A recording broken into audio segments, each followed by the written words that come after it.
इन्वर्नस शहर स्कॉटलैंड के हमारे ट्रिप में इन्वर्नस शहर जो है हाईलैंड का सबसे बड़ा शहर है। यहाँ दो हवालों से ये मशहूर था। एक मशहूर है एक्चुअली, ये मशहूर है, एक तो यहाँ की सबसे बड़ी झील है लॉक नेस, और दूसरा यहाँ क्लोडन के मुकाम पे जंग हुई थी।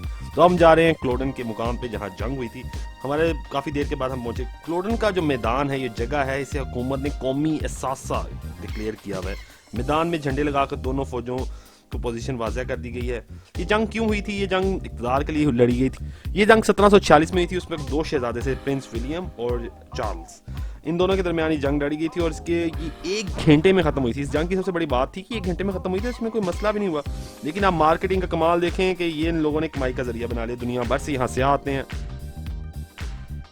4 घंटे की मुसाफत के बाद पहुंचे इन्वर्नस से क्लोडन की बैटल फील्ड पे। ये दुनिया की वाहिद जंग थी जो 1746 में लड़ी गई और इसके मतलब कहा गया 1 घंटे में ख़त्म होगी, और ये सिर्फ इक़्तिदार के लिए लड़ी गई थी।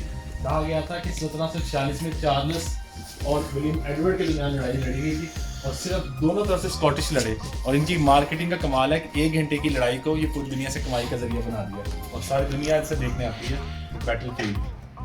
और यहाँ पे एक म्यूज़ियम है, सिनेमा हॉल बनाया गया है, वो वसी मैदान है। आप इसके साइड पे समुंदर है और यहाँ दरमियान में जंग है। मैदान में खड़े होकर तफसील देखते हैं और देखते हैं आपकी कपड़े बनी हुई हैं। तो ये हमारा इन्वर्नस का मुकाम था। इसके बाद हम अगले शहर की तरफ, अगले मुकाम की तरफ चल पड़े। तो क्लोडन की वार और लॉक नेस ये इन्वर्नस की सबसे फेमस जगह थी। यहाँ हमने ये सिर्फ देखा। तो हम अब आपको मैं अगले वीडियो में बताऊंगा कि हम स्कॉटलैंड में आगे कहाँ गए। स्कॉटलैंड का ये हमारा छोटा सा ट्रिप था। सी यू नारा, अल्लाह हाफिज़।